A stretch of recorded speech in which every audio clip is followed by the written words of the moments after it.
Então, eu vou fazer uma introdução ao movimento partindo de situações do mundo real para o mundo matemático, né? Fazendo uma abstração da situação. Então, eu vou colocar aqui a parte matemática na física, ou com a física na matemática, depende do ponto de vista. Então, eu vou falar do movimento em uma dimensão e do movimento em duas dimensões, mas começando com o em uma dimensão.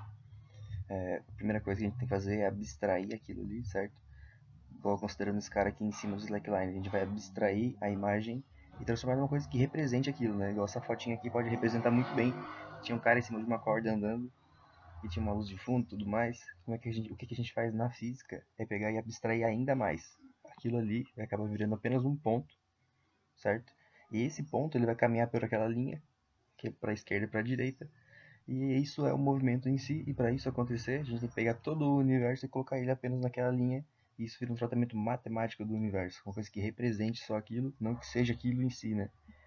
Lembrando que, comentando já aqui, que o tempo é uma grandeza muito importante, porque se o cara tá andando de um ponto até o outro, é necessário o tempo acontecer. E a junção disso, a gente tem um movimento e a gente tem uma introdução à cinemática. O que é cinemática? O movimento dentro da física, a matemática do movimento. Então, a cinemática, o movimento em uma e duas dimensões aqui, a gente vai separar ele. E para existir um movimento em uma dimensão e em duas dimensões, o movimento em uma dimensão que é na linha e em duas dimensões que é no plano, a gente precisa de que o corpo extenso, de que aquilo que é uma pessoa, aquilo que é alguma coisa, se transforme no ponto material. Ele se torna só o ponto e aquele ponto vai andar em cima da reta da direita para a esquerda ou da esquerda para a direita, no caso da primeira dimensão. E nas duas dimensões você também tem a altura, então ele anda para cima e para baixo, além da direita e para a esquerda. Então no 1D, o que vai acontecer aqui na primeira dimensão? Ele vai ter um movimento na reta, certo? Em que a origem, que é o ponto do meio, sempre da reta, você pode ir para a esquerda e para a direita, com valores positivos e negativos. A origem ele é o teu referencial, é de onde você sai. Então qualquer ponto próximo da origem ali vai ser tua distância em metros até aquele ponto, certo? E se acontecer um tempo, você, sei lá, dá um piscar de olhos, você abre e de repente aquele ponto está em outra posição, significa que aconteceu alguma coisa, significa que teve um movimento. Então isso acontece a partir do momento que se acontece um intervalo de tempo. Aquele delta que aparece ali é uma variação no t, e o t é o tempo. A gente coloca o s como o espaço, a posição. Então se você abre o olho, a pessoa está em um lugar e ela se desloca para uma outra posição, significa que aconteceu um tempo e ela se deslocou. Então existiu uma variação além do tempo, né? Contar isso em segundos, ou minutos, ou horas. Aconteceu também uma mudança na posição, uma mudança de espaço, um intervalo de tempo que eu chamei aqui de S0 até S. E a junção desses dois a gente tem o movimento em si, e o movimento é considerado chamado de velocidade. A taxa com que a coisa acontece é a velocidade, certo? Porque tudo que acontece no tempo é uma taxa, uma variação. Nesse caso a gente tem a velocidade, que é a taxa de como as coisas acontecem no espaço. E o nosso espaço é uma linha, a gente pega tudo aquilo que aconteceu e transforma numa linha, colocando aqui três tempos diferentes. Ó. A pessoa correndo sai do zero e vai até uma posição diferente de zero, aproximadamente 6,5 ali. E ele, então teve um deslocamento, uma mudança na posição, uma variação na posição de 6,5, que foi o valor que está ali. E de repente tem um outro cara que vai aparecer ali, não, a gente não sabe o que aconteceu, mas não importa o que aconteceu, ó, tá todo esfolado, mas não importa. Na reta, o que ele é? Apenas um ponto e ele coloquei na posição de 14,5. Para eu saber o quanto que ele andou, a variação na posição dele, o que eu tenho que fazer?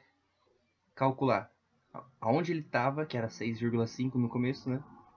Foi no primeiro tempo, até onde ele foi depois. Então eu tenho que pegar onde ele foi e tirar onde ele já estava, né? Que é a mudança. Então eu vou pegar e subtrair esse pedaço, tirar esse pedaço. Então eu subtraio de 14,5, que é onde ele foi. A distância da origem até lá é 14,5. Desde onde ele estava, que é 6,5. Isso dá uma diferença de 8. Se a gente está medindo isso em posição, foi a posição que ele mudou no tempo, né? Passando mudando no tempo também. A posição medida em metros.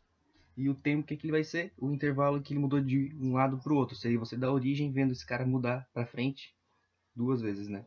E a gente tem então dois tipos de movimentos, tem duas velocidades diferentes. A velocidade ali significa nosso movimento em si, a taxa com que a gente anda no espaço. Então essa velocidade de uma dimensão, considerando aqui é a posição em relação à origem. Se olhar para uma pessoa caminhando na rua, a gente vai pegar essa rua também e transformar ela na reta, olhando então as pessoas em três tempos diferentes, ela estava em três posições diferentes. Coloquei ali a 21, 29 e uma bem lá na frente que é a 53. Então, para calcular a taxa de mudança dele no tempo, no espaço, né, que é a taxa de como que ele faria as posições, eu faço o cálculo rapidinho e vejo que ali eu consigo ver variar 3 metros, que é o comprimento, né? Então, a variação de 3 metros a cada segundo. Então, isso é uma taxa de como que mudou no tempo, 3 metros por segundo. Isso é uma velocidade, seja a velocidade, a noção mais simples de velocidade. Está num ponto, mudou para outro ponto, mudou no tempo, aconteceu as coisas. Bom, considerando agora uma situação em que um carro agora ele vai virar um ponto material. Eu vou colocar ele numa reta, então, e a partir disso eu vou ter, saber onde que é a origem, qual que é a noção do ponto. O ponto material vai ser, no caso, o centro de massa. O centro de massa do carro é bem no meio dele. E agora não vou botar esse carro, vou botar esse carro para girar. O que acontece? Se eu olhar botar esse carro para girar, eu vou ter ali a mudança das posições do tempo. Então, ele andando no tempo, vai ter um gráfico assim, ó, de subir e descer, porque o ponto vai oscilar em torno de um único eixo, certo? Isso para alguém que está olhando de frente, você vai ver isso no o carro andando de lado assim, né? E você vai colocar isso numa reta, vai ver ele oscilando da esquerda para a direita e da direita para a esquerda. Mas se a gente considerar um outro ponto de vista, alguém que estivesse olhando isso de cima, posição como se estivesse pulando de paraquedas e olhando esse carro ali, como é que seria ver o ponto material girar em torno do eixo dele? Então teria um eixo no meio, que seria a origem, certo? E esse ponto ia girar em torno desse eixo. Uma posição de 3 metros, se vocês olharem lá atrás, foi o valor que eu coloquei. Então agora na hora de representar aqui, abstrair, o centro de massa vai ser o ponto material girando em torno dos eixos ali, em que um eixo é para a esquerda e para a direita, outro é para cima e para baixo, e assim a gente consegue entrar na segunda dimensão, onde agora a gente vai ter uma taxa de variação dos ângulos agora. O ângulo com que o carro fica girando ali, ó, ele percorre um tempo total, certo? E para ele dar uma volta completa ali, o eixo dele, para ele dar uma volta completa, ele varreu o ângulo de 360, no caso de 2π, e levou um tempo, que a gente chama a taxa do tempo dele, chamado de período, que a gente usa uma letra T grande para representar isso. E a variação, a gente já viu que é o delta, então para varrer o ângulo, é um delta θ, que ali o θ significa os ângulos varridos na posição, certo? E uma outra taxa que a gente consegue tirar aqui é a taxa com que o centro de massa percorre a borda ali do círculo, em torno daquele eixo central. Se você considerar o carro girando de novo aqui, o centro de massa dele vai fazer uma volta em torno do eixo central. E dá para calcular a taxa com que ele percorre todo aquele caminho ali, que é o perímetro do círculo que fica, né? Se a gente considerar agora um eixo, uma coisa olhada de cima, um eixo a mais. Então a taxa de variação vai ser o perímetro, que a gente já sabe que o perímetro é uma coisa circular, 2πr. Então fica ali o tempo como sendo o período, né, que é o Tzão, que a gente já viu já, e o tempo para percorrer toda a borda ali, que é o 2πr, que é o perímetro de um círculo mesmo, né, o caminho passado por ali. Então a gente tem agora duas taxas de variação. A taxa de variação com que a gente percorre o ângulo, que é chamado de velocidade angular, já marca aí o nome, e a taxa de variação com que a gente percorre a bordinha ali, então, que é chamada de velocidade escalar. Nós temos duas taxas ali. A velocidade escalar é a velocidade mais simples, né, de um ponto a outro. Certo? Se eu estou deslocando, vou de um ponto a outro. E a velocidade angular é uma diferença quando a gente tem movimentos circulares.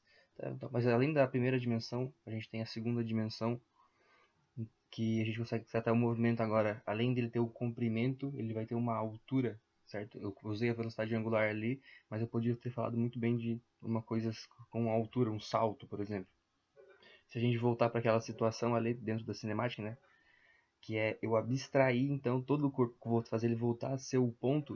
O que eu teria mais? O que mais esse ponto pode fazer, além dele da esquerda para a direita e da esquerda e da direita para a esquerda? Agora ele vai poder ir para cima e para baixo. Então ele pode chegar de uma posição a outra e de um ângulo a outro, produzindo então dois tipos de taxa. O taxa com que ele percorre o espaço e a taxa com que ele percorre o ângulo. Agora, para ir de uma posição a outra, eu consigo fazer o quê? Percorrer vários caminhos, né? Consigo ir para cima, consigo ir para baixo, consigo fazer caminhos aleatórios, consigo chegar lá.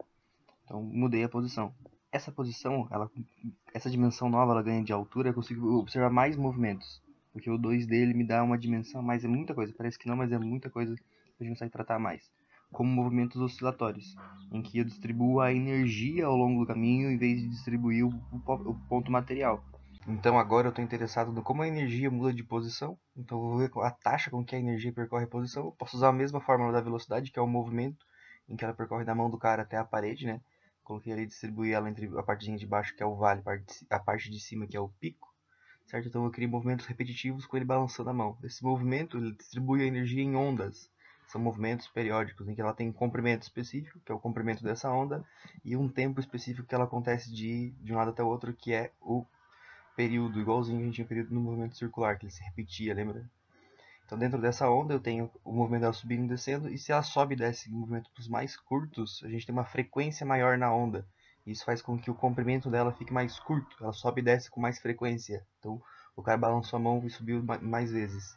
A frequência é o inverso do período, significa que o tempo de subida, se ele diminui, a frequência aumenta. Então com uma maior frequência, a gente tem então um período mais curto de subir, de balançar ali.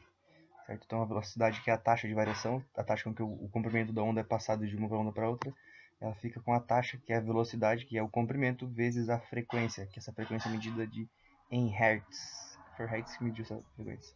Então a taxa de variação ali das posições, eu posso colocar isso para o movimento circular, que é onde eu consigo varrer os ângulos e consigo varrer o perímetro, assim como eu consigo colocar isso também para o movimento oscilatório, desde que eu saí da primeira dimensão. Ah, mas o que eu usei para fazer isso? Comecei a tratar todo o universo que é em 3D, né, que é nosso mundo real, que acontece aqui, a taxa do espaço percorrendo e o tempo, eu coloquei ele no tratamento mais simples, né? Eu abstraí, eu tirei todas as dimensões que tinha a realidade e coloquei elas em dimensões simples. Isso faz com que eu consiga compreender como que as coisas mudam no tempo em que elas estão mudando, a tal da cinemática. E é isso.